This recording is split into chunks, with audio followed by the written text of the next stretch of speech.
Hello everyone, आप सभी का स्वागत करता हूं। मैं शोएब अहमद आपके अपने चैनल पीडब्ल्यू नर्सिंग वाला के अंदर। और आज आप सभी चाहते हैं एक इम्पॉर्टेंट टॉपिक, तो आज ऐसा इम्पॉर्टेंट टॉपिक लेकर के आए हैं जो हर एग्जाम्स में बहुत ज्यादा जरूरतमंद है। तो देखिएगा, आज का जो टॉपिक रहने वाला है वो फंडामेंटल ऑफ नर्सिंग का एक इम्पॉर्टेंट टॉपिक है, इंस्ट्रूमेंट्स। आज की क्लास में मैं बहुत सारे रिट्रैक्टर्स में बहुत सारे इंस्ट्रूमेंट्स, फोर्सेप्स और बहुत सारी चीजों के ऊपर बात करने वाले हैं।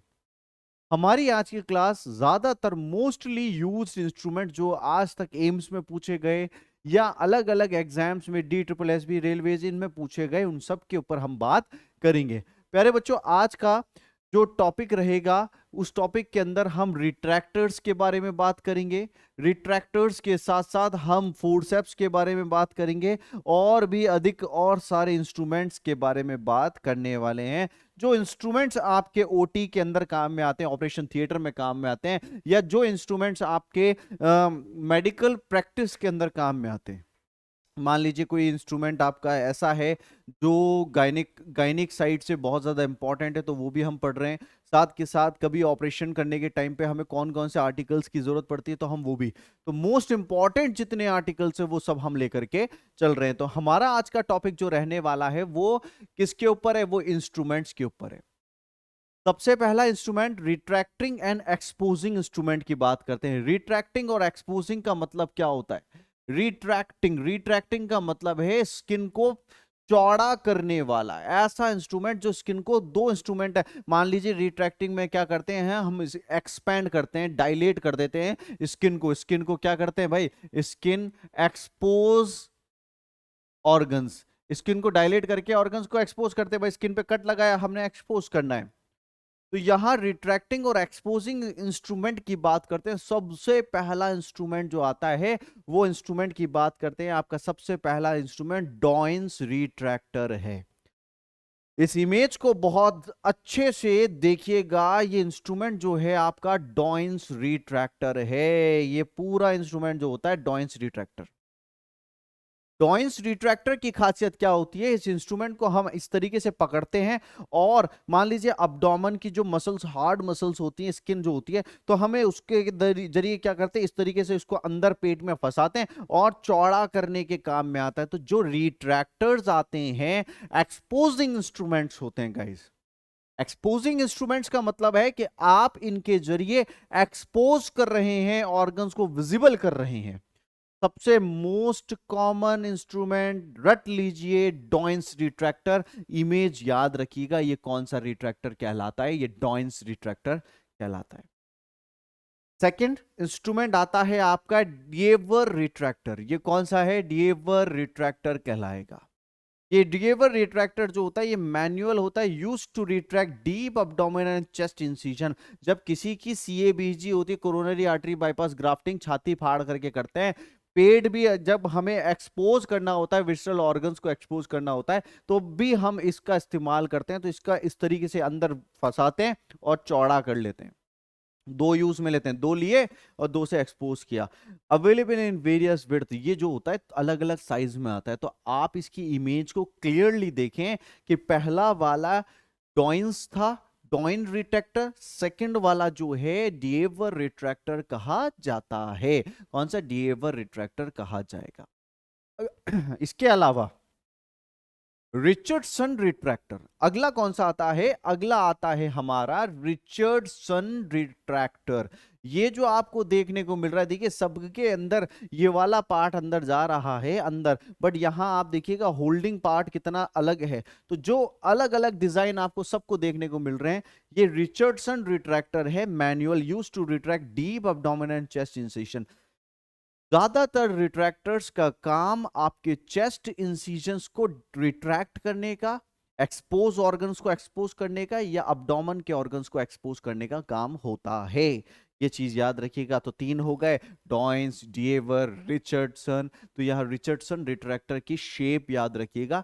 एग्जाम पॉइंट ऑफ व्यू से आपको डायरेक्ट इमेज देंगे, फिर नीचे चार नाम दे देंगे, डॉयंस है, डिवेर है, रिट्रैक्ट कौन सा है, रिचर्डसन है। तो आपको इमेज याद होनी चाहिए कि ये इमेज में ये नाम था। इसके बाद अगला रिट्रैक्टर आता है आर्मी नेवी रिट्रैक्टर। ये आर्मी नेवी रिट्रैक्टर है आपका, ये वाला देख रहे हैं आप। इनका साइज इस तरीके से देखिए कि ये जो है यहां से बैंड होकर के इस तरीके से आया और आगे से मुड़ गया, तो एक तरह से यू क्लिप बनाता है, ये क्लिप की तरह होता है, तो ये इस तरीके से रिट्रैक्ट करने के काम में आता है। Army navy retractor manual use to retract shallow and superficial incision. Shallow and superficial incision का मतलब है ऐसे इंसिजन जो ऊपर की तरफ हो। मान लीजिए आपके स्किन को डायलेट करना है, स्किन को चौड़ा करना है। मान लीजिए आपको कोई हाथ में लग गई या फिर इस तरीके, तो ये अलग अलग साइज में आते हैं, छोटा भी आते हैं, बड़े भी आते हैं, इससे बड़े भी आते हैं। तो आर्मी नेवी रिट्रैक्टर इमेज आप क्लियर याद रखिए, ये इमेज क्या है। Doyen's retractor, Devin retractor, Richardson retractor, ये आर्मी नेवी रिट्रैक्टर है। कौन सा? आर्मी, सेना और नेवी दोनों मिलकर के रिट्रैक्टर। देखो आर्मी नेवी रिट्रैक्टर, दो एंड हैं इसके, तो दो एंड को ऐसे याद रखिएगा, आर्मी वाला एंड, नेवी वाला एंड, तो ये रिट्रैक्टर अगला।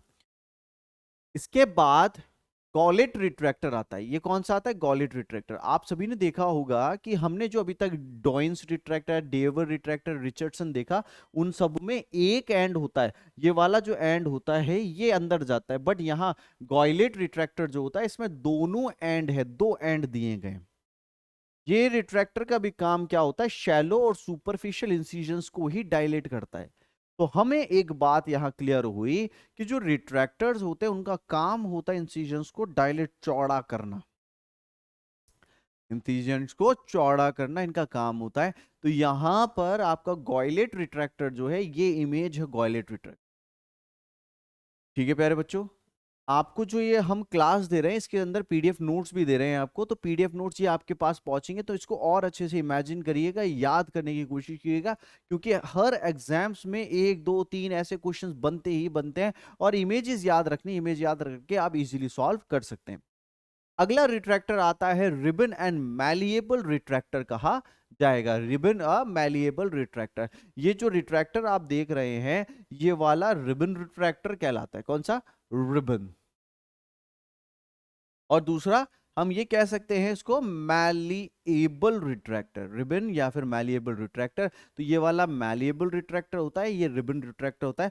मैलिएबल और ribbon retractor manual use to retract deep incisions may be bent to various shapes. ये जो है वेरियस शेप के हिसाब से बेंट हुआ होता है, बट हमें इसका इस्तेमाल कब करते हैं? जब हमें डीप इंसिजन्स की तरफ जाना होता है। ये एक तरह का इस तरीके से चम्मच की तरह मानिए। मान लीजिए मुझे ऑर्गन देखने का मिल रहा है, ऑर्गन देख रहा हूं मैं, तो ऑर्गन को देखने के लिए मुझे क्या करना पड़ेगा? मुझे अंदर की तरफ, भाई मुझे ऑर्गन को साइड करना है, तो मैं क्या करूंगा?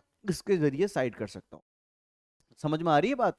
एक तो क्या होता है, अगर मुझे एक्सपोज करना है तो मैंने डॉइंस डाल दिया, डेविड डाल दिया, इससे एक्सपोज कर दिया, चौड़ा कर दिया पेट को, है ना। ऐसा तो नहीं होता हाथ पकड़ के हाथ से डाल करके चौड़ा करिए, नहीं, आपने डॉइंस डेवर इनको यूज करके चौड़ा कर दिया। अब मुझे अंदर के ऑर्गन को देखना है, तो मैं इसके जरिए रिबन रिट्रैक्टर या फिर हम मैलेबल बोल सकते हैं, इन रिट्रैक्टर के जरिए देख सकते हैं अंदर के ऑर्गन्स को। तो ये डीप इंसिजन में काम में आता है। जितना ज्यादा डीप होगा उतना बड़ा आपको इंस्ट्रूमेंट लेना पड़ेगा, रिट्रैक्टर लेना पड़ेगा। तो ये जो है बड़े बड़े डीप इंसिजन्स के ऊपर आपका जरूरतमंद होता है, काम में लिया जाता है। अगला रिट्रैक्टर आता है विटलेनर रिट्रैक्टर। कौन सा रिट्रैक्टर? Weitlaner retractor. इसके अंदर आप देखेंगे यहां पर ब्रश बॉर्डर्स आती है। क्या आती है भाई प्यारो? यहां ब्रश बॉर्डर्स आती है। जैसे अपना ब्रश होता है टीथ के लिए, तो ये ब्रश बॉर्डर्स आती है। तो यहाँ क्या होता है जनरली, हम जिस भी मान लीजिए ये होल के अंदर डाला इसको, ठीक है, अब इस होल के अंदर डाला, मैं इसको ऐसे डालूंगा कैंची की तरह, और जब ये अंदर जाएगा तो मैं इसको ऐसे एक्सपोज कर दूंगा। फिर यहाँ पर इसका लॉक होता है, तो इस लॉक को हम दबा देंगे तो ये ऐसा का ऐसा यहीं का यहीं जम जाएगा। Weitlaner retractor. Weitlaner retractor self retaining use to retract shallow incision. ऊपर ऊपर के इंसिजन, अंदर के इंसिजन्स के ऊपर काम नहीं करना। हम इसको कहां लगाएंगे? हम इसको लगाएंगे ऊपर के इंसिजन्स के ऊपर हम लगाने वाले हैं। तो यहां पर हमारा जो ये वाला जो इंस्ट्रूमेंट है विटलेनर रिट्रैक्टर, कौन सा? ये हमारा जो इंस्ट्रूमेंट है विटलेनर रिट्रैक्टर, ये Weitlaner retractor use to retract shallow, shallow मतलब नीचे के जो इंसिजन्स होते हैं उन्हीं में ये इंस्ट्रूमेंट्स का काम लिया जाएगा। विटलेनर रिट्रैक्टर कहा जाता है। क्या कहा जाता है? विटलेनर रिट्रैक्टर कहा जाता है। चलिए, विटलेनर रिट्रैक्टर के बाद आपका अगला आता है गिल्पी रिट्रैक्टर। कौन सा रिट्रैक्टर आता है प्यारे साथियों? गिल्पी रिट्रैक्टर। देखिए नाम और इनकी इमेजेस, यही इमेजेस और नाम बहुत ज्यादा इंपॉर्टेंट पड़ते हैं। हमारा अगला आया गिल्पी रिट्रैक्टर। अब गिल्पी रिट्रैक्टर क्या चीज है, गिल्पी रिट्रैक्टर के बारे में समझते हैं। Gelpi retractor self retaining use to retract shallow incision, shallow shallow incisions के लिए काम में आते हैं। बट इनका खासियत क्या है, आप देखिए यहाँ ब्रश बॉर्डर की तरह थे, यहाँ पर आप देखेंगे ब्रश का जो ब्रशेज आते हैं उसी की तरह होते हैं। बट ये जो है ये सिर्फ एक पॉइंटेड है, पॉइंटेड है। तो इनकी इमेजेस से याद रखिएगा कौन सी, गिल्पी में पॉइंटेड आता है और आपका विटलेनर के अंदर ब्रशेस की तरह बना हुआ आता है। अगला है Balfour with blades, bladder blades retractor. ठीक है, यहाँ ये कौन सा है भैया? बेल्फाउ। बेल्फाउ में क्या होता है, ये अब्डोमेन के लिए जनरली यूज में लिया जाता है कि हम अब्डोमेन में इसको डाला, ये दोनों तो अब्डोमेन की मसल्स को दूर करती है और ये अंदर के ऑर्गन के लिए काम में लिया जाएगा। तो इसका नाम याद रखिएगा कौन सा होता है? Balfour with bladder and blade retractor. तो ये ब्लैडर के लिए है, ये ब्लैडर है और ये ब्लेड्स हैं इसकी। तो ये वाला जो रिट्रैक्टर काम में लिया जा रहा है Balfour with bladder blades use to retract edges in deep abdominal procedure. जितना भी डीप abdominal प्रोसीजर्स है उनमें ये वाला लिया जाएगा according to the surgeon need. जो सर्जन की नीड है उसके हिसाब से आपको ये परफॉर्म किया जाएगा। तो नाम और इमेज दोनों याद होनी चाहिए। क्या होनी चाहिए भाई? दोनों याद होनी चाहिए। तो ये वाला पार्ट अंदर की तरफ इंसर्ट किया जाता है। कहाँ इंसर्ट किया जाता है? अंदर की तरफ इंसर्ट किया जाता है। बेल्फाउ विद ब्लैडर ब्लेड रिट्रैक्टर। ठीक है, अब मैं आपको बताता हूं कटिंग एंड डाइसेक्टिंग इंस्ट्रूमेंट्स के बारे में कि कुछ इंस्ट्रूमेंट काटने के काम में आता है। क्या काम में आता है भैया? काटने के काम में आता है। तो उनको हम क्या कहेंगे? कटिंग एंड डाइसेक्टिंग इंस्ट्रूमेंट्स कहते हैं। डाइसेक्टिंग का मतलब होता है काटना। तो हम ऐसे इंस्ट्रूमेंट भी ब्लेड्स और इनके बारे में बात करते हैं जो कौन कौन से कलर की किस तरीके से अलग अलग शेप के होते हैं।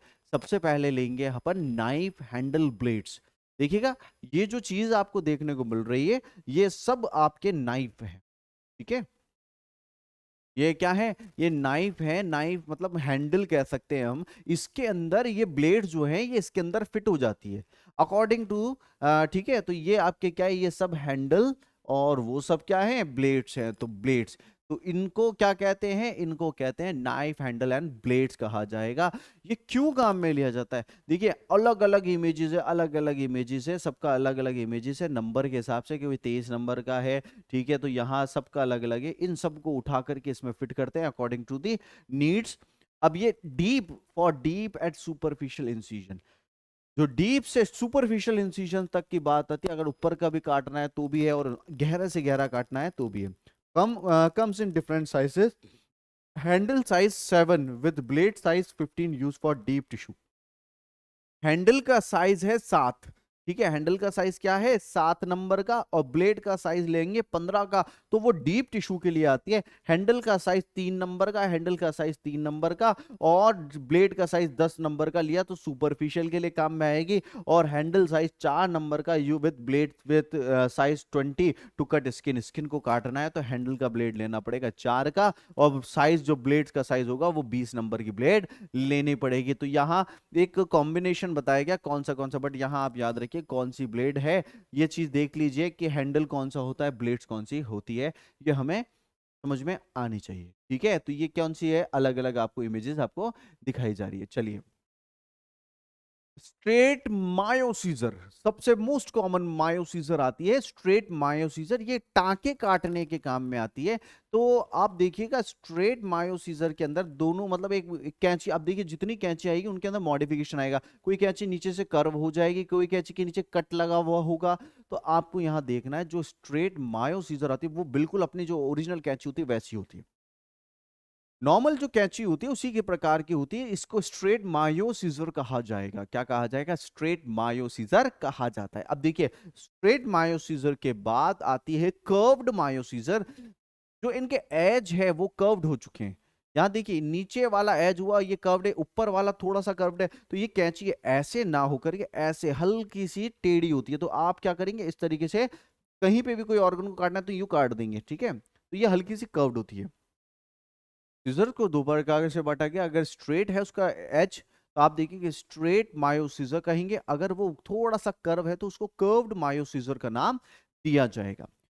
To curve, to cut heavy tissue, ये काटने के क्या काम आती है? हैवी टिश्यू को काटने के काम आती है। फेसिया, मसल, यूट्रस, ब्रेस्ट, इनको काटने के काम आती है।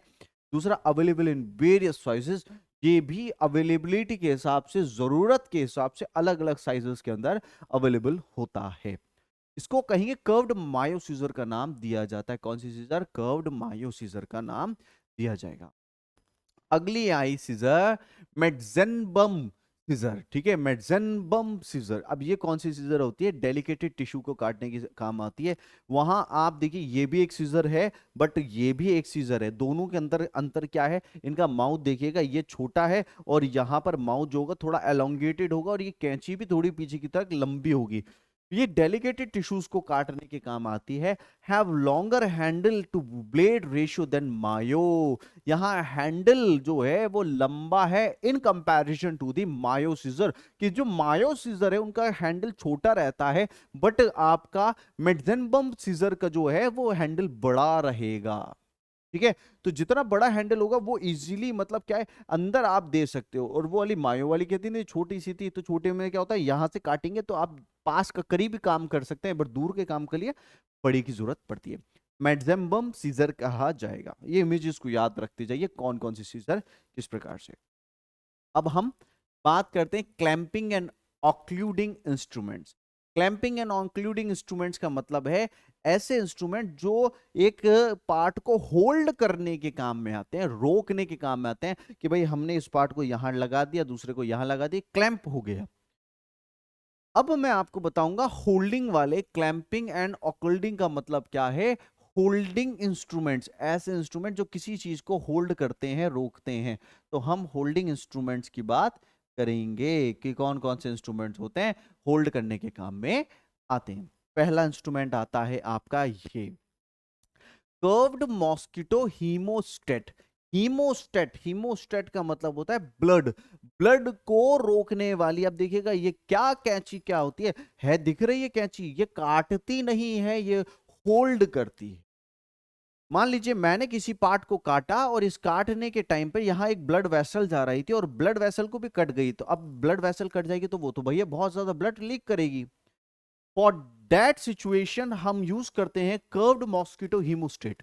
कर्व्ड मॉस्किटो हीमोस्टेट क्या करती है? इस ब्लड वेसल को जा करके हम इसको ऐसे करेंगे, ब्लड वेसल को ऐसे करके टच करके अटका दिया, रोक दिया, तो ये क्लैंप कर दिया है हमने। क्या कर दिया? क्लैंप कर दिया। वो पार्ट जो है जिसको हमने क्लैंप किया है वो आगे की तरफ सप्लाई नहीं देगा कि भाई ब्लड आगे जाएगा या नहीं जाएगा, तो वो ब्लड नहीं जाएगा। ये वाली को कहते हैं curved mosquito hemostat, used to hold delicate tissue, used to compress bleeding vessels, draw for fully serrated. यहां इसको हम यूज में ले रहे हैं ब्लीडिंग वेसल्स के लिए, कि ब्लड ना लीक करे, वेसल्स को रोकने के लिए, खून को रोकने के लिए काम में ली जाती है कर्व्ड मॉस्किटो हीमोस्टेट।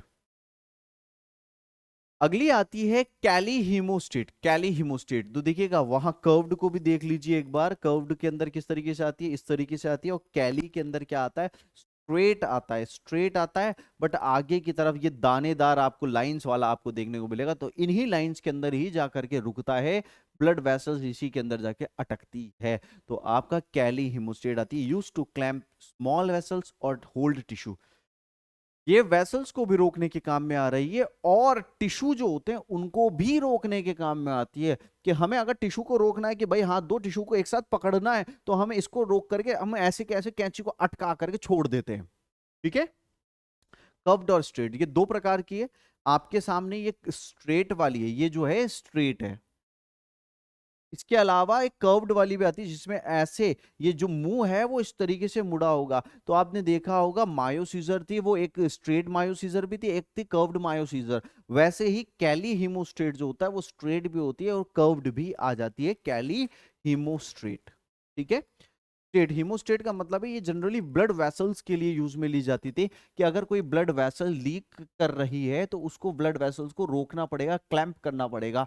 तो हम कैलीज का भी इस्तेमाल करते हैं, हम इसका मॉस्किटोज का भी यूज में लेते हैं, तो इनसे ब्लड वेसल्स को रोकते हैं। देखिए 3 इमेजेस हैं आपके सामने, हीमोस्टेट, मॉस्किटो और कैली। ठीक है, ये अलग अलग साइज के अंदर है आपके सामने। बस अंतर क्या है, हीमो मॉस्किटो वाली जो होती है, कैली वाली में तो आपने देखा कि आगे का पार्ट कैसा होने वाला है। यहाँ पर कर्व्ड मॉस्किटो के अंदर देखा पार्ट क्या है, मूव कर रहा है, बेंड हुआ हुआ है। ठीक है, चलिए अब आती है बुशलर। ये जो इमेज आप देख रहे हैं, ये बुशलर जो होती है is use to clamp deep blood vessel. ऐसी ब्लड वेसल जो डीप गहराई में होती है उनके लिए यूज में लेने वाली आती है बुलिशर। ठीक है, बुलिशर have two closed finger ring, यहाँ दो क्लोज्ड फिंगर रिंग है। ये जो पार्ट आपको देख रहे हैं ये लॉक होते हैं इसके, कि अगर हमने किसी चीज में अटकाना है, इसको लॉक करना है, तो इसी के जरिए, हम ऐसा नहीं कि इसको पकड़ा दिया और छोड़ दिया हमने, तो ये लॉक इसमें जाके फिट होता है। With an open finger ring called as tonsil hemostat. Tonsil hemostat other names का जो है Schnidt tonsil forcep, Edison forcep भी कहा जाता है। ठीक है, तो आप यहां देखिएगा, इनका माउथ देखिएगा, ये माउथ जो है वो प्लेन माउथ आता है। ठीक है, अगला आता है right angle clamp. Right angle clamp, मान लीजिए कोई इंस्ट्रूमेंट जो है, कोई इंस्ट्रूमेंट एक बेस, जैसे मान लीजिए अब्डोमेन है, अब्डोमेन के हमने इंसिजन लगाया, ये अब्डोमेन खुल गया, खुलने के बाद कोई एक ऑर्गन अंदर की तरफ ऐसे है ब्लड वेसल, तो हम क्या करेंगे, एक ऐसी कैंची चाहते हैं जो ऐसे जाए और इस तरीके से जाके होल्ड कर दे। तो ऐसे तो अगर हम सीधी कैंची डालते तो वो यूं पड़ जाती। तो हमने एक ऐसी कैंची बनाई जो ऊपर से सीधी हो और नीचे जाकर के बैंड हो जाए, इसको कहते हैं right angle clamp. Right angle clamp इस प्रकार का होता है, the right angle is use to clamp hard to reach vessels. ऐसी वेसल्स जिन तक पहुंचना मुश्किल है बट वो ब्लीड कर रही है, and to place suture behind और अराउंड अ वेसल। जब भी हम सूचर लगाते हैं, सूचर लगाते हैं वेसल के चारों तरफ, तब भी हम इसका इस्तेमाल करते हैं। ये वो वेसल है, क्योंकि देखो इसकी खासियत क्या होती है, एक तो इसकी लंबाई बड़ी है, एक इसके अंदर जो अंदर छुपी हुई वेसल से जिस तक हम सीधी कैंची नहीं पहुंचा सकते, वहां पे हम ये राइट एंगल वाली डाल करके उसको होल्ड कर देते हैं वेसल्स को। A right angle with a suture attached is called as tie on a passer। तो ये याद रखिएगा, जिस भी सूचर के ऊपर हम लगाते हैं right angle with a suture attach is called as tie on a passer. जिस भी सूचर के ऊपर हम लगाते हैं कैंची को, उसको हम एक नाम दे देते हैं tie on a passer. Other name इसका जो है वो मिस्टर नाम से भी जाना जाता है। तो क्या नाम जाना जाता है, मिस्टर। तो देखिएगा मिस्टर, तो ये एक तरह की कैंची कौन सी है, राइट एंगल क्लैंप भी कहा जाता है। कौन सा क्लैंप, राइट एंगल क्लैंप कहा जाएगा। इसके बाद आता है hemoclip applier with haemo clips. तो ये देखिए हीमोक्लिप अप्लायर है, ये क्या है भैया, हीमोक्लिप अप्लायर। हीमो क्लिप अप्लायर, ये जो कैंची देख रहे हैं इसका नाम है हीमोक्लिप अप्लायर, और ये क्लिप्स हैं, ये सब क्या है, क्लिप्स हैं। अब ये काम में क्या आता है, hemoclip applier with hemoclips applies metal clip on blood vessels and duct which will remain occluded। ये काम में आता है उन वेसल्स के लिए जिनको हमने परमानेंट बंद कर दिया। ठीक है, क्या कर दिया, hemoclip applier with hemoclips applies metal clips on the blood vessels and duct which will remain occluded. यहां पर वो वेसल्स पे लगा रहे, मान लीजिए मैंने कोई वेसल देखी और उसको काट दिया मैंने, और काट दिया मैंने तो वो आगे फ्यूचर में काम ना करे, तो मैं क्या करूंगा, क्लिप लगा दूंगा। एग्जाम्पल देता हूं मैं आपको, जब हम किसी की ट्यूबेक्टोमी करते हैं, क्या करते हैं, ट्यूबेक्टोमी, वो ट्यूबेक्टोमी में हम क्या करते हैं, ट्यूबेक्टोमी में हम फैलोपियन ट्यूब्स को, ऐसे रहती है फैलोपियन ट्यूब को काट देते हैं। अब जब काट देते हैं तो वो तो ब्लीड करती रहेगी, आगे फ्यूचर चांसेस बन जाएंगे। तो हम क्या करते हैं, इस क्लिप के जरिए ये क्लिप लेकर के टक करके, जैसे स्टेपलर आता है वैसे ही हम इसको टक करके लगा देते हैं। तो ये क्या होगा, परमानेंटली एक क्लिप वहां रह जाएगा, तो उसकी वजह से क्या है, वो आगे की ट्यूब में जो भी पैसेज है, ब्लड का जाना, ओवम का जाना, वो सारे पैसेजेस का होना बंद हो जाएगा। ये चीज आप देख रहे हैं हीमोक्लिप अप्लायर विथ हीमोक्लिप, ये अप्लायर है और ये हीमोक्लिप्स है। अब हम बात करें ग्रेस्पिंग एंड होल्डिंग इंस्ट्रूमेंट्स के बारे में। और भी कुछ होल्डिंग इंस्ट्रूमेंट्स आते हैं। ग्रेस्पिंग इंस्ट्रूमेंट्स का मतलब है जिनके जरिए हम ऑपरेशन में पकड़ते हैं। मान लीजिए स्किन पकड़नी है, ऑर्गन पकड़ना है, तो हमें ग्रेप्स करने के लिए, पकड़ने के लिए कौन से इंस्ट्रूमेंट्स की जरूरत पड़ेगी? ग्रेस्पिंग एंड होल्डिंग इंस्ट्रूमेंट्स की बात करते हैं। सबसे पहला आता है Allis tissue forceps. Most common है, मोस्ट कॉमन टिश्यू फोर्सेप है एलिस टिश्यू। इसके आगे की तरफ दांत देखिएगा, वो कुछ इस तरह का, इस प्रकार से होते हैं दांत। ठीक है, तो ये क्या करता है? इस प्रकार से होल्ड करता है। तो आप यहां देखिए कि ये वाला टिश्यू को पकड़ने के काम आता है। Allis is use to grasp tissue. ये हम टिश्यू को पकड़ने के काम में लिया जा रहा है। किसके पकड़ने के? टिश्यू को।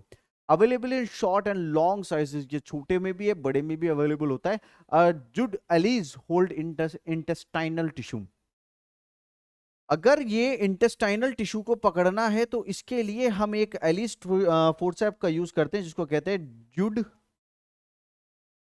अलीज। आंतों को पकड़ने के लिए जुड अलीज का यूज करेंगे। And a heavy Allis hold breast tissue, तो ब्रेस्ट टिश्यूज को होल्ड करना है तो हैवी एलिस का यूज किया जाता है। तो ओवरऑल हम ये बात याद रखें कि जिस भी कैंची के अंदर आगे इस तरीके के दांत हो, तो वो दांत क्या करते हैं? वो टिश्यू को होल्ड कर लेते हैं, उसके अंदर गड़ जाते हैं और वो उसको छोड़ेंगे नहीं। तो ऐसे को कहते हैं एलिस टिश्यू फोर्सेप कहा जाएगा। कौन सा फोर्सेप? एली टिश्यू फोर्सेप कहा जाएगा। अगला टिश्यू का फोर्सेप जो आता है उसको बेबकॉक फोर्सेप कहा जाता है। Babcock forcep use to grasp delicate tissue, intestine, fallopian tube, ovary, available in short and long sizes। ये वाली आप देखेंगे इसमें कटोरी की तरह होता है, ना कि दांत होते हैं। होता ये भी ऐसा है, पहले वाले में तो क्या था, वो इस तरीके के दांत थे, देखिए इस तरीके के दांत थे, तो वो यूं आकर के पकड़ता था। बट ये वाला क्या है? इस तरीके का होता है, तो कटोरी की टाइप का होता है। ये किसी भी जा करके, मान लीजिए ये आगे इंटेस्टाइन, इसमें जाकर के ऐसे पकड़ लेगा। समझ में आ रही है अब बात? तो ये वाला है बेबकॉक फोर्सेप कहा जाएगा। कौन सा? बेबकॉक फोर्सेप कहा जाता है। अगला है कोचर्स फोर्सेप। कौन सा? Kocher's force. ये आपका कोचर फोर्सेप जो है, इसके अंदर आप देखेंगे कि मगरमच्छ की तरह इसके दांत हैं। क्या है? मगरमच्छ की तरह दांत हैं कि पूरा का पूरा। और आगे की तरफ एक टिप देखेंगे, जिसका जो आगे का टिप है ना, वो इस तरीके से कट होता है और आगे की तरफ ऐसे ऐसे ऐसे ऐसे ऐसे दांत होते हैं। तो यहां देखिए ये वाले में आगे की तरफ कट है, तो वो कट क्या करता है? आगे की तरफ ऐसे जाकर के उसको होल्ड कर देता है। समझ में आ रही है? Kocher forcep use to grips heavy tissue. may also be used as a clamp, clamp की तरह भी यूज करते हैं। The jaws may be straight or curved, जो jaws है वो straight भी हो सकते हैं, curved भी हो सकते हैं। ये जो दांत आगे के आप देख रहे हैं, ये straight भी होते हैं आगे की तरफ और curved भी होते हैं। अदर नेम जो है ऑशनर्स भी कहा जाता है। तो ये कैंची का नाम आप याद रखिए, कॉचर फोर्सेप कहा जाएगा। कौन सा फोर्सेप? कॉचर फोर्सेप कहा जाएगा। अगला है फॉरस्टर्स स्पॉन्ज फोर्सेप। कौन सा?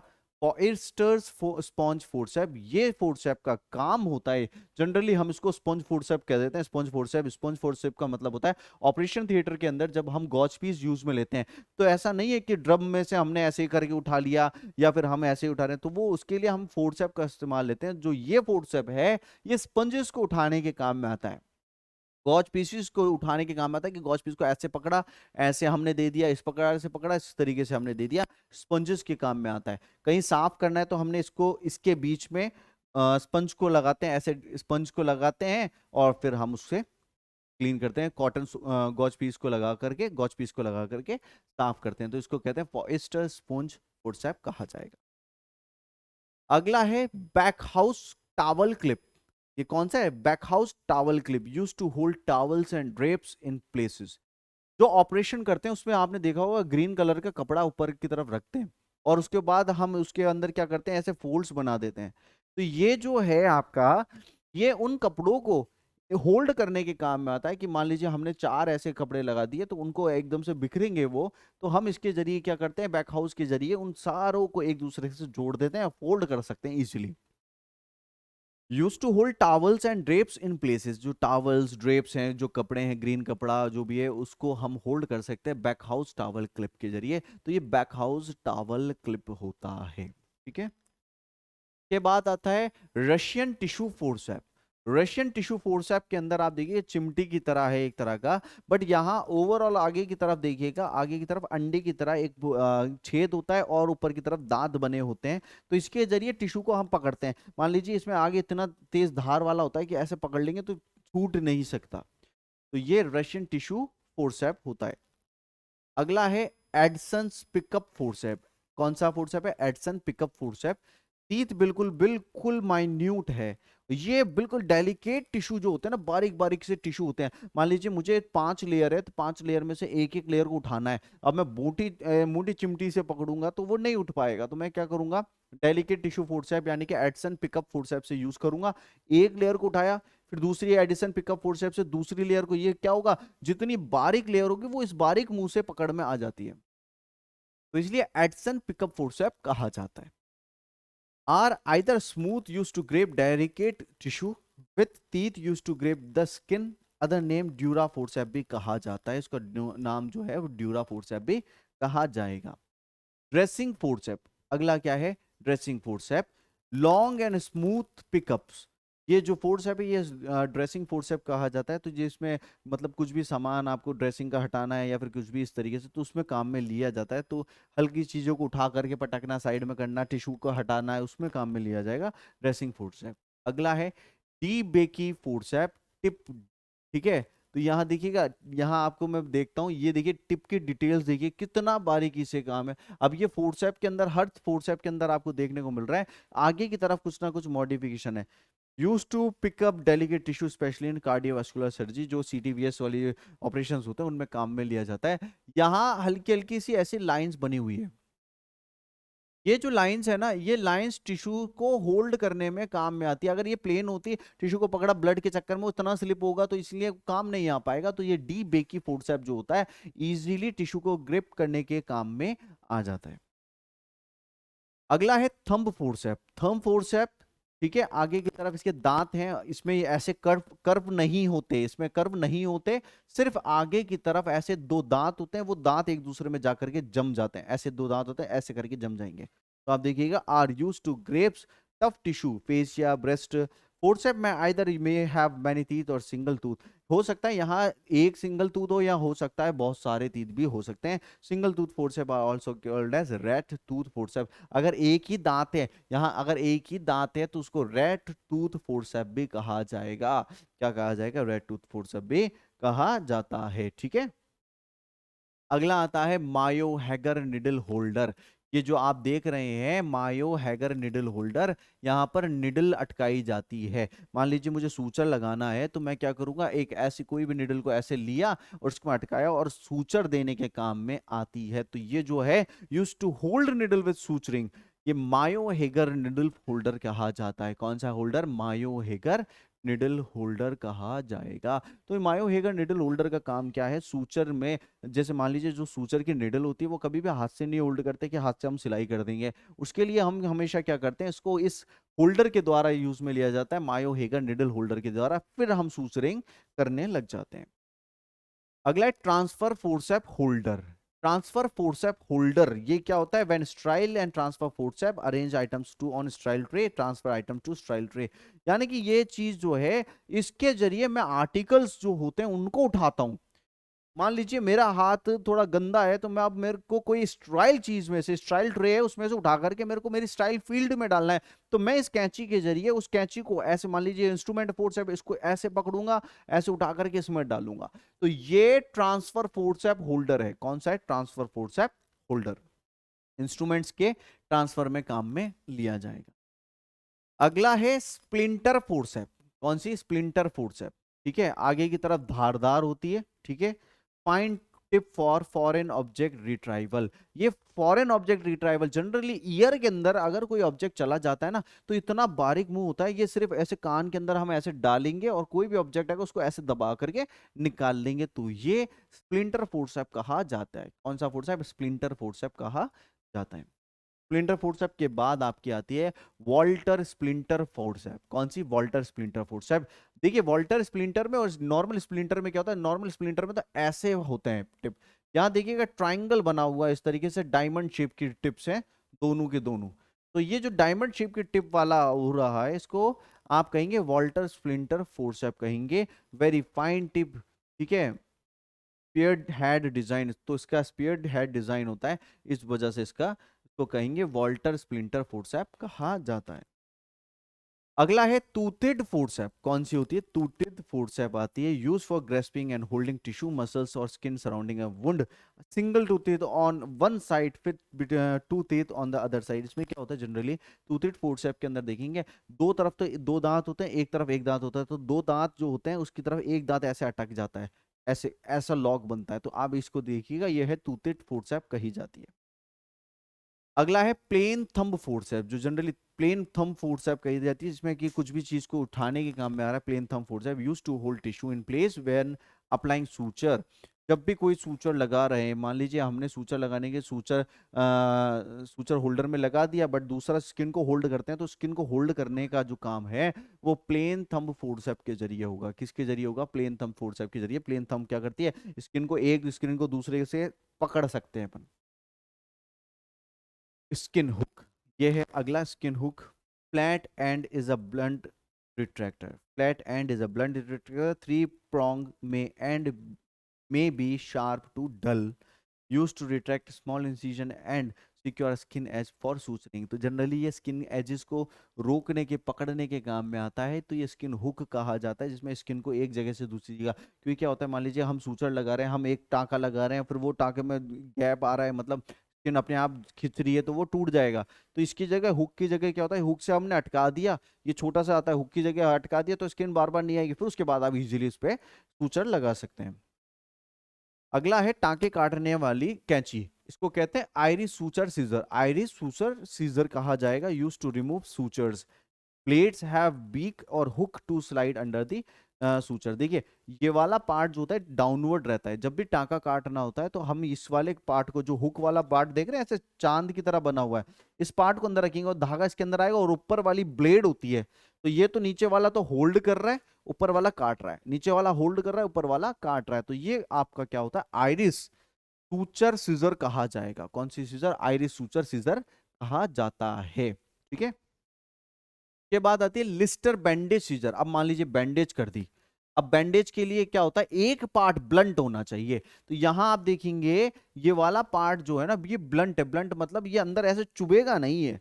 आप मान लीजिए मेरे को बैंडेज काटनी है, तो मैंने इस कैंची को अंदर यूं डालना है, तो मैं अंदर डालूंगा, तो अगर ये धार होती तो ये खाल को काट देता।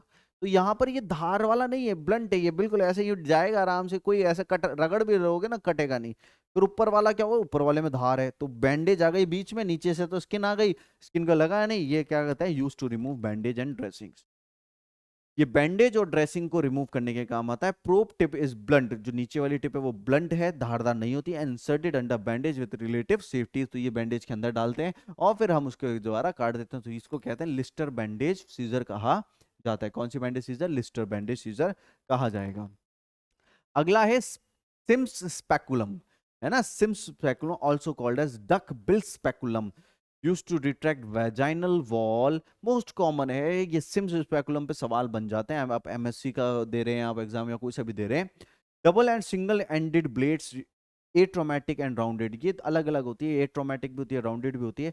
हैंडललेस, straight, slightly concave to collect drain blood and secretion. देखो इसमें क्या होता है, ये रिट्रैक्टर मान लीजिए वेजाइना के अंदर डाला जाता है। एक रिट्रैक्टर, जैसे वेजाइना है, मान लीजिए वेजाइना है, अब हमें कोई भी सर्जरी करनी है और अंदर का ऑर्गन देखना है, तो ये रिट्रैक्टर कैसे डालेंगे? ऐसे पकड़ते हैं, और ये जो ब्लेड होती है इसको नीचे की तरफ ऐसे लगाते हैं, मान लीजिए ऐसे लगा के ऐसे होता है ये, तो जितना भी कोई ब्लड आ रहा है वो इसके जरिए यहां से बहता बहता बहता बहता बहता नीचे आ जाएगा। तो ये यूं लगाया जाता है, ऐसे खड़ा नहीं लगाया जाता। इसका मुंह जो होगा इसको ऐसे पकड़ेंगे और ये वाला पार्ट अंदर जाएगा और सारा ब्लड बाहर आ जाएगा, इसको कहते हैं सिम्स स्पेकुलम कहा जाता है। कौन सा स्पेकुलम? सिम्स स्पेकुलम कहा जाएगा।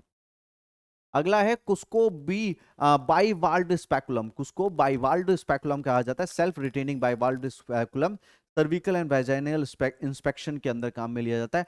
ये पार्ट अंदर जाता है, अंदर जाने के बाद इसको हम लूज करेंगे तो हमें डायलेट कर देगा, ऐसा चौड़ा कर देगा इस तरीके से।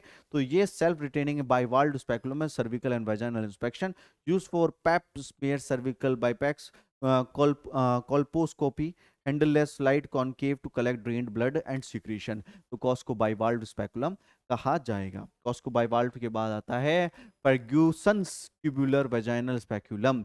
ये वेजाइनल स्पेकुलम है, ये पार्ट अंदर जाता है और वेजाइना को देखने के काम आएगा। फर्ग्यूसन्स ट्यूबुलर वेजाइनल स्पेकुलम कहा जाता है। कौन सा स्पेकुलम है भैया? ये है फर्ग्यूसन्स ट्यूबुलर वेजाइनल स्पेकुलम। अगला है ओवर्ट्स वेटेड सेल्फ रिटेनिंग स्पेकुलम। कौन सा भैया? ओवर्ट्स वेटेड सेल्फ रिटेनिंग स्पेकुलम। ये स्पेकुलम जो है, ये वाला पार्ट जो है आपका, ये आपका क्या होने वाला है? अंदर की तरफ जा रहा है और बाहर वाले को इस तरीके से मोड़ने काम में आ रहा है। अगला है Sonawala self retaining vaginal speculum. Sonawala self retaining speculum कहा जाएगा। एंड देन आफ्टर आपका आता है Sims anterior vaginal wall retractor. ये आपका जो रिट्रैक्टर है वो कुछ इस प्रकार से होता है। तो ये एंटीरियर वॉल को एक इस तरीके से डालते हैं, दूसरा इस तरीके से, फिर यू डायलेट करने के काम में आता है। तो Sims anterior wall vaginal retractor, spoon shaped and with transverse serration, loop makes an angle of 150 within the shaft, retraction of the anterior vaginal wall in conjunction with Sims speculum। तो इसमें generally हम Sims speculum का भी इस्तेमाल करते हैं। नीचे से Sims लगा देंगे, साइड से खोलना है तो हमें एंटीरियर वेजाइनल वॉल रिट्रैक्टर का जरूरत पड़ेगी। अगला है ब्लैक यूट्राइन कॉरिटरी। ठीक है, ये क्या है? Blake uterine curette, central sharp, one sharp end and one blunt end. एक तो शार्प एंड होता है ये वाला और ब्लंट एंड होता है, use to for curetting uterus in DUB. ठीक है, तो डीयूबी के केस में क्यूरिटेज मतलब, क्यूरिटेज का मतलब क्या होता है? जैसे कहीं ओवम लगा तो उसको खरोचना का काम में आता है, तो ये खरोचने वाली चीज है। ठीक है, कहीं पे भी कुछ चीज लगी उसको खरोचना है, मुझे यहाँ लगा है तो मेरे को उसको रब करके खरोच के हटाना है, तो ये उसके काम में आ रही है। एंडोमेट्रियल बायोप्सी के लिए क्यूरेटेज लिया जाता है, तो ये एंडोमेट्रियल बायोप्सी क्यूरेटेज कहा जाता है। तो इसमें भी जैसे खरोचने के काम में आता है, यहाँ पर ये बायोप्सी लेना है तो अंदर की स्किन को ऐसे ऐसे रब करते हैं हम, अंदर डाला और स्किन को ऐसे रब करेंगे तो स्किन का टिश्यू आ जाएगा, गोश्त का टिश्यू इसके अंदर अटक जाएगा। Diagnosis of DUB and infertility, endometrial dating to diagnose in anovulation, LPD can also act as a uterine sound. तो यूट्राइन साउंड में भी काम में लिया जा रहा है। एंडोमेट्रियल बायोप्सी में काम में लिया जाता है। बायोप्सी वो जांच होती है जिसमें कैंसर की आप पता करते हैं, तो किसी को वेजाइनल कैंसर, सर्विक्स कैंसर होता है तो उसके अंदर हम क्या करते हैं? सैंपल्स निकालने के लिए, तो एंडोमेट्रियल बायोप्सी क्यूरेटिव कहा जाता है। अगला है Leech Wilkinson cannula. Leech Wilkinson cannula होता है used in HSG chromopertubations and Rubin's test. तो ये आपका लिश विल्किंसन कैनुला कहा जाएगा। लिंस के बाद आता है हेगर्स डायलेटर। हेगर्स डायलेटर आपका डबल एंडेड होता है, डिफरेंस होता है 1 mm का होता है दोनों एंड के अंदर की। 1 mm मोटा ये वाला होगा तो ये 2 का हो जाएगा। Use for DNC dilatation and curettage के अंदर काम में आता है, और हिस्टेरोस्कोपिक प्रोसीजर जो वेजाइना के प्रोसीजर होते हैं उसमें भी काम में आने लग जाता है। ऑकिंस एम्बलर डायलेटर, अगला है ऑकिंस एम्बलर डायलेटर। ठीक है, ये भी डायलेटर के तौर पे काम में आ रहा है। प्यूरेंडर्स डायलेटर, अगला है प्यूरेंडर्स डायलेटर। ठीक है, सर्विकल डायलेशन के काम में आता है प्यूरेंडर्स। प्यूरेंडर के बाद आता है यूट्राइन साउंड सुनने के लिए, यूट्राइन साउंड के लिए आता है blunt tip with the band of 30 degree. आगे का टिप जो है 30 डिग्री तक बैंड हुआ हुआ है। Angle help to negotiate the curvature of the uterus, use for measuring retro cervical length. ठीक है, अगला है ब्लैडर साउंड सुनना है, तो ब्लैडर साउंड के लिए क्या होगा? Gentle curve with no markings on it, used to define extension of bladder, cystoceles and vaginal hysterectomy. Green Armytage forcep, अगला है ग्रीन आर्मटेज फोर्सेप। तो ग्रीन आर्मटेज फोर्सेप क्या आती है? Triangular with tips. इसके टिप्स आप देखेंगे ट्रायंगुलर होते हैं और इसमें कर्व्स आते हैं to hold cut edges of the lower segment of the delivery of the foetus. Foetus जब बच्चा डिलीवर हो जाता है उस टाइम पे होल्ड करने के काम में आता है, और ये स्पंज होल्डिंग के साथ साथ काम में लिया जाता है सर्विकल टीयर्स को बचाने के लिए। हैवोड स्मिथ ओवम फोर्सेप, ये ओवम को होल्ड करने के काम में आता है, ओवम को खरोचने के काम में आता है, इसलिए को कहेंगे। अगला है vulsellum. Vulsellum hold the anterior lip of cervix. तो सर्विक्स के एंटीरियर लिप को होल्ड करने के लिए वेलसेलम की जरूरत पड़ती, तो वेलसेलम एंटीरियर टिप को होल्ड करने में मदद करता है। किसको? एंटीरियर टिप को होल्ड करने में मदद करता है। अगला है सर्विकल पंच बायोप्सी। अगर हमें सर्विक्स का हमें बायोप्सी लेना है तो हम इसको इंस्ट्रूमेंट को अंदर कर देते हैं, यहाँ पर ये जो है हम जैसे कैंची दबाएंगे तो पूरी कैंची नहीं खुलती, सिर्फ ये वाला पार्ट मूव करता है। ये एक कैंची की तरह कट करके उसको पार्ट को लेगा और बाहर निकल जाएगा, उसको कहते हैं सर्विकल पंच बायोप्सी। अगला है Bush episiotomy scissor, episiotomy scissor मतलब जब आपको बच्चा डिलीवर कर रहे होते हैं तो उस टाइम पे वेजाइना का माउथ जो बहुत छोटा होता है तो उस टाइम पे हमें वेजाइना को काट देते हैं कैंची से, तो वो एपिसियोटोमी सीजर आ जाती है। तो एपिसियोटोमी, एपिसियोटोमी जो कट लगता है उस टाइम के लिए यूज में लिया जाएगा। अम्बिलिकल सीजर, अम्बिलिकल कॉर्ड को काटना है तो बच्चे की जो अम्बिलिकल कॉर्ड जो पेरासेंटा से जुड़ी होती है उसको काटने के लिए ये वाली कैंची यूज में ली जाएगी, इसको अम्बिलिकल सीजर कहा जाता है। 10.5 सेंटीमीटर की होती है, blades are so curved so such that on closing they meet at the tip which prevent the cord from slipping down। Cord फिसलेगी नहीं, तो इतना ज्यादा ये कर्व्ड होता है, ये आराम से काटने में काम में आ जाएगी। ठीक है, अगला है मिड कैविटी फोर्सेप। ये जो फोर्सेप आपको देख रहे हैं मिड कैविटी फोर्सेप, ये अंदर की तरफ बच्चे का सिर पकड़ के बाहर लाने में काम में आती है। तो प्यारे बच्चों, आज आपको मैंने कुछ इंस्ट्रूमेंट्स आपको मैंने इस तरीके के बताए जो आपको जानना बहुत ज्यादा जरूरी था। तो आज की क्लास में इतना ही, फिर मिलेंगे हम नेक्स्ट क्लास में। आप सभी का बहुत बहुत शुक्रिया, थैंक यू सो मच।